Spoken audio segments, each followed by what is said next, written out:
The Queen of Granada, by M. Riff. Chapter 117, Autism. Without signaling, the tractor abruptly turned onto a gravel road and vanished into the darkness. Rosen accelerated the car once more and remarked, "You've probably noticed that Pal isn't much of a talker. Back when he played the guitar on the bus, I paid close attention. I recognized all of his melodies from Tobar, who plays the guitar with such emotion and grace that it makes every girl's heart flutter. It's actually why I first fell for him." But Pal had his own mathematical approach to playing. His chords were perfectly timed, but his melody lacked emotion. He played like a drum machine. Perhaps that's why the dance floor was always packed. However, the elderly man who offered him a piece of cheese had leaned back to savor the melody. He was disappointed, as his pleasure was limited. That's why he advised Pal to keep practicing.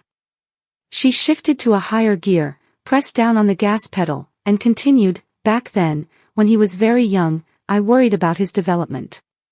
I was convinced he might be autistic. I took him to a neurologist, who couldn't definitively rule it out. He mentioned that as long as I could support his development, there was no benefit to giving him such a diagnosis. On the one hand, there was no medicine for it, and on the other, it would highlight his weakness, making him an easy target for bullying at school. After all, we live in a competitive society.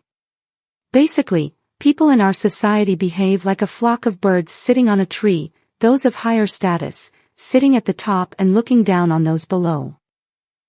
Rita glanced at her and commented, "If being good with numbers but struggling with expressing feelings is considered autism, then my dad must definitely be autistic. He's an accountant." Staring at the rain pattering on the windshield, Rita added, "My stepmother is just the opposite of him. She always has the last word in every argument."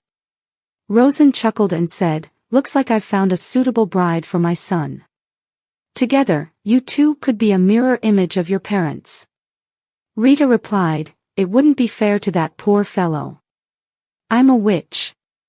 Rosen laughed heartily and said, "That's the harshest self-assessment I've heard from a 16-year-old.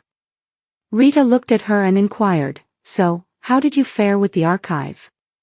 Rosen responded, "Do you remember the feeling during a written exam when there are just a few minutes left, and you're still struggling to find answers to some of the questions?" Rita nodded, "Yes, definitely. You read the questions again and again, desperately trying to come up with an answer."